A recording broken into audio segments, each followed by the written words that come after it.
The big concern now is with the homes that people are living in, because not everyone has tents. Many of them are just made out of cloth. This month, by the end of this month, they'll be well into their rainy season, and this isn't going to be significant for them. A lot of what we saw are respiratory problems. We saw things are just being exposed to the elements and mosquitoes. So malaria and dengue fever were prevalent in the hospital, and we also diagnosed cases in the clinic. A lot of pneumonia, upper respiratory problems, and it's only going to continue to get worse with the weather changes. There's some pretty basic needs, and I apologize. We converted my slide that was done in Microsoft into a Mac program, so some of the wording is covered up with that translation. The children all help to get water. Water is a necessary part of living, and that's a pretty basic need. Also a need for food.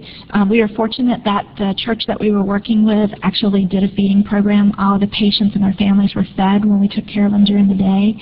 And then they also created, as you can see here, these bags of food. The plane we flew in on had a weights and balance done by the pilot, and there was a program that actually filled the rest of every plane that was flying into Haiti out of the Santiago airport with supplemental food to be taken into the population there. And so it arrived at the airport, and then the military distributed that food out into the community from the airport. So it was good to see them making utilization of every opportunity to care for the patients. These are actually in pictures from the time that we drove through the town of Jacmel. No earth-moving equipment to move all of that rubble to get people to where they can build their houses and start over again, so that's a challenge for them as they work there. The houses have been searched, and you see on this one, it's not the greatest picture, but a search symbol done in gold, and that means that the engineers have said your structure is sound, you can move back in. If it was in red, it would be just like when we saw pictures from Katrina, that it wasn't safe for them to live in. But even with those symbols on the house that were in gold, the patients really didn't want to live in them. They were afraid, and rightfully so. Our colleagues who were in Himini the 2 weeks before we were there actually talked about the patients. There's a hospital there that they were working in, and it was a two-story hospital, and the patients, many of them jumped from the second story to the ground when the 5.0 aftershock occurred, because they were afraid that they would be crushed within the hospital building. And so they ruined external fixators, developed head injuries, had casting that needed to be redone. One patient that both of our colleagues talked about actually ended up with a spinal cord injury that's permanent because of the fear, and it's a very great fear for them. So the picture of a typical street in Jacmel, a group did donate lots of Coleman tents that were set up so people were trying to live in the tents outside of their homes along the street. We did spend part of 2 days in a refugee camp that was set up by the Sri Lankan military, and it's a little hard to see, but the picture on the left is actually going down the hill to the camp, and the wall that you see is the wall surrounding a soccer field. And if you think about the size of a soccer field and putting up tents like you see on the right, which are just like the MASH tents, they have no flooring, they're just canvas tents, with 3,500 to 4,000 people estimated to be in that refugee camp at one time. And the World Food Bank was feeding them, but feeding the people living there meant they were given a meal once a day. And we took care of patients who said that before the earthquake they were eating once every 3 days, and when the earthquake happened then they were eating once every 7 days. So trying to feed the number of people who are there.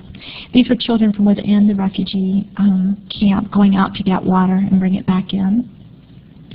And if you think about the things we had to teach people to do, whether it was a father who's cleaning his child's wound, or a mother who's trying to create formula to feed her child, that if they needed water and it needed to be heated, they've got to have a stove. And this picture is actually the stove turned upside down. It was the one picture I could get. And so it's normally standing up, and it has 4 legs, has metal underneath it, and they put coal in it to heat. And you have to have coal or water, so you need to have coal or wood, money to buy coal or wood. You have to have water. And if you're injured, that means you have to rely on someone else to get the water for you, and you have to have a pot to boil it in. So a lot of challenges, especially if they'd lost everything and been displaced into a refugee camp. Patients who were discharged from the hospital who didn't have homes were actually discharged to the refugee camps, and I think that was created moral distress in a lot of the hospitals with healthcare providers knowing what we would do here in the U.S. versus what they were having to do in this situation in Haiti.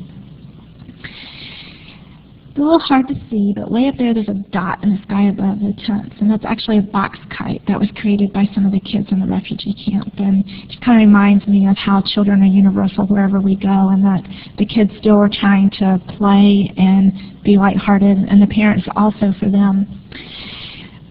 We met some pretty amazing Haitian women while we were there, and one of them, I only know by first name, which is Charlotte, was the self-proclaimed leader in the refugee camp, and she had a talk show in Port-au-Prince before the earthquake. She was one of the people who were evacuated to Jacmel, and every group that went into the camp, she made the decision to, whatever the current need was, she made her concern known.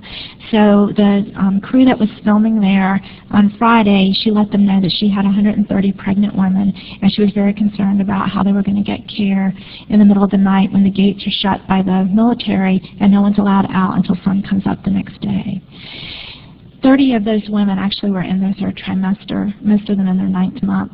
So the crew contacted our team leader, and our team leader let a couple of us go in.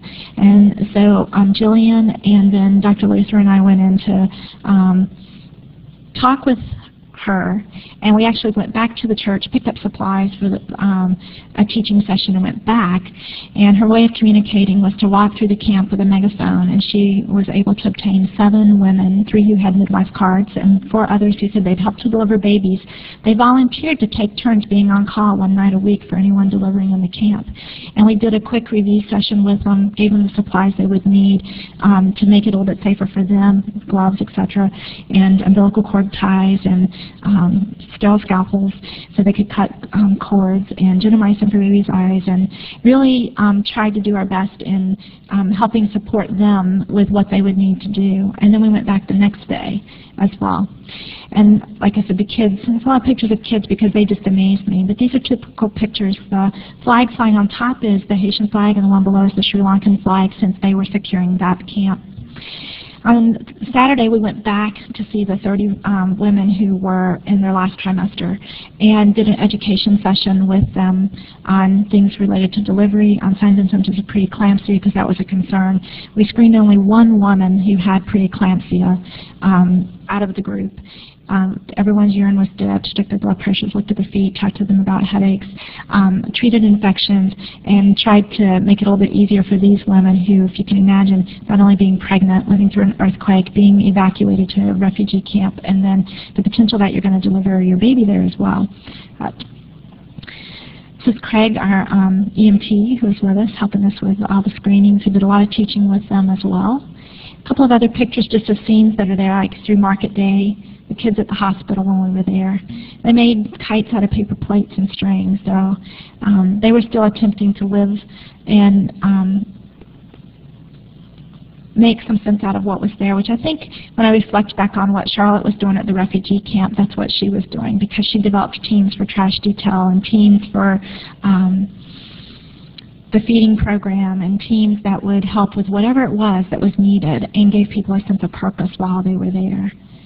And these little ones are playing with their couple of marbles on the ground right before we were leaving. They were right in front of our van. And this is our team with members of the church and the pastor, his wife and son, and the interpreters who worked with us for the week, the very last day that we were there. As you can see in the scenery, it's beautiful on the Caribbean coast, a beautiful place.